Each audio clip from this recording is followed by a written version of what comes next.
What is up, guys? It is Jed Wrestling here, back again with another video, and today we have a box. Now, last Saturday, I ordered two WWE Elite figures from Ringside Collectibles, the Labor Day sale to be exact. I was scrolling on Ringside, they were having a Labor Day sale. I saw two new figures that I've been after, so I decided to cop them. And here today, we're going to be grabbing the trusty pink knife, and we're going to be cutting this bad boy open.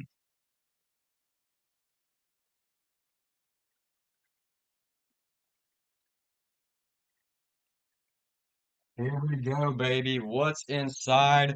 First up, we have, let me grab it.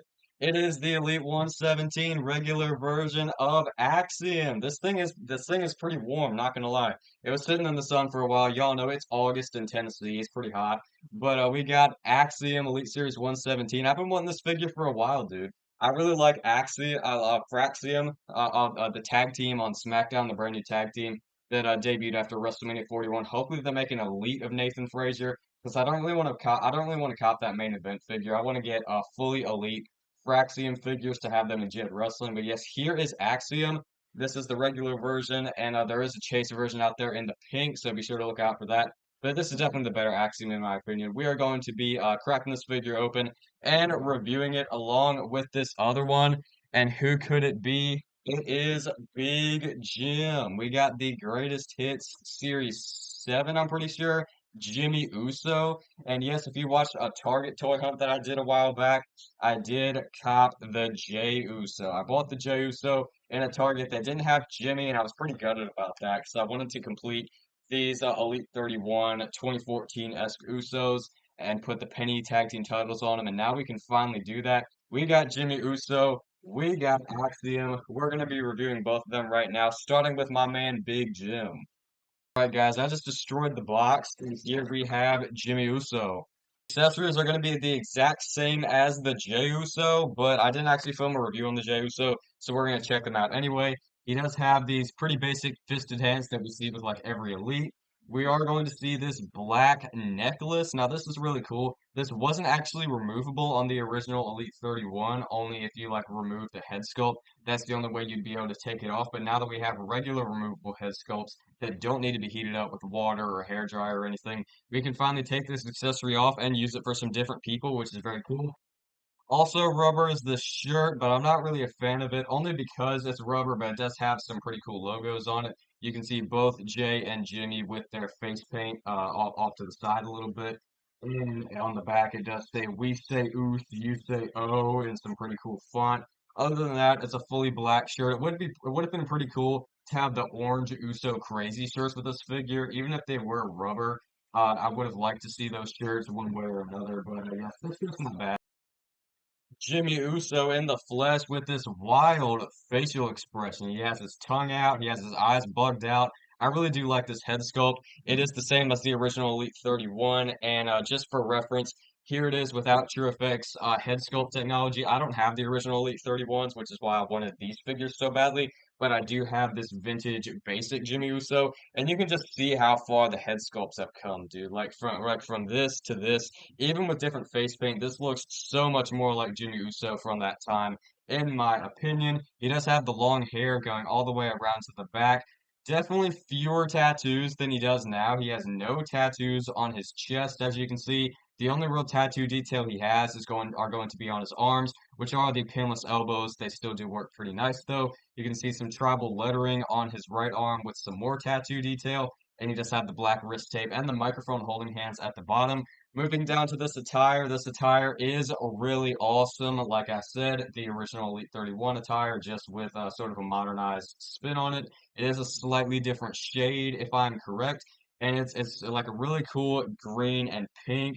It says Day One on the front of the crotch piece, and then on the back you have the Usos towel hanging out of his pants, which I always thought was so cool how they included those on the figures. It's like really versatile. And it's just really cool. You can see the silver outline pocket on the back and some pretty cool logos on the side of each leg. Moving down, you have the knee pads, slight calf exposure at the bottom, and the classic Uso mold of boots, which do not have the updated ankle pivot, but are still really cool. I like this Jimmy Uso a lot, and I think I'm gonna like it a lot more with the accessories on it and next to Jey Uso. So we're gonna do that right now.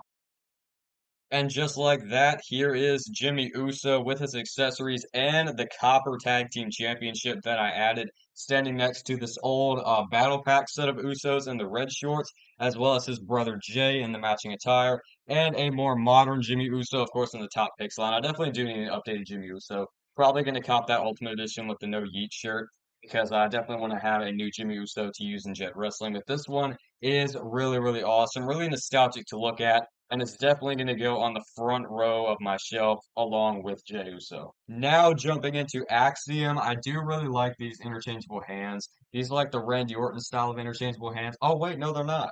Okay, they're actually not the Randy Orton style of interchangeable hands. I took a little bit of a closer look, and the fingers are actually like together more so like this. The Randy Orton ones are more so like fingers are separated, which is kind of hard to do in real life, not gonna lie.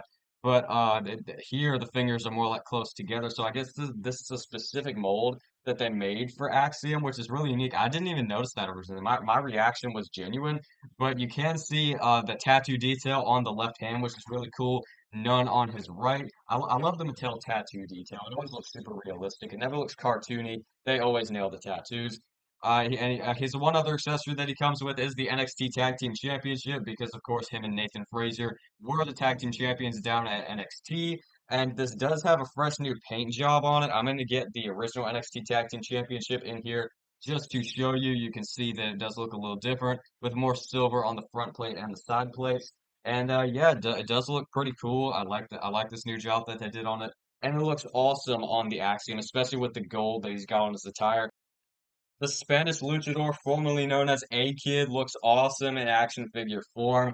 I do really like the masks that Axiom wears. They remind me a lot of Sin Cara because it's covering his whole face. You can see like it's blacked out on the front, and then most of the details on like the sides, and then the back of the mask where you can see that it's stitched up, and you can feel that stitching, which is a really awesome detail. It's gold with some red trim. It's blue. It's really awesome. He does have the classic Daniel Bryan torso, which they use for like smaller dudes. This one is a little stiff, not sure why that is, but you can see these pretty basic looking arms with this really cool looking sleeves that go roughly past his elbows.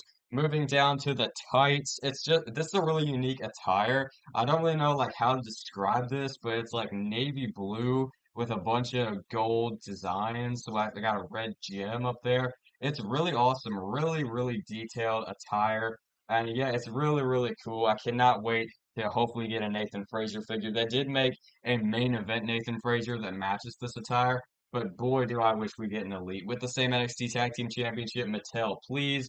He does have the gold knee pads with more blue detailing, as well as the boots, which, unlike the Jimmy Uso, do have the updated style of ankle pivots, so that is pretty cool. I think this is also really proportionally accurate to Axiom because obviously he's small, he does like the high flying moves and everything. So yeah, it's very accurate and it's very cool. I like this Axiom a heck of a lot. Here he is with the interchangeable hand and the NXT Tag Team title. This figure really blew me away, dude. I love this Axiom. I cannot wait to use it in stop motions, hopefully with Nathan Frazier, like I said. And I don't really have anybody to compare him to, so I'm gonna grab Gunther. If you remember that one time on SmackDown where these two had a match, it was like one of those international events that they had on the road to WrestleMania 41. They had Gunther and Axiom face, and then Gunther beat him in a really good match. Axiom got a really good showing there, but this Axiom is really awesome, like I said. Let me know what you think. But yes, guys, that about does it for today's video. I hope you enjoyed. Like I said, I got these two figures off the Labor Day sale at Ringside Collectibles. They were both like $18, and they're figures that I've been looking for a while, so I knew I had to pull the trigger. Definitely go over to Ringside Collectibles. If you see anything that piques your interest on the Labor Day sale, be sure to pick it up because you don't know when you're going to get a figure like that for that specific price ever again. But I hope you guys enjoyed. Please let me know what you think in the comments down below, and I will see you guys next time. Jed Wrestling out.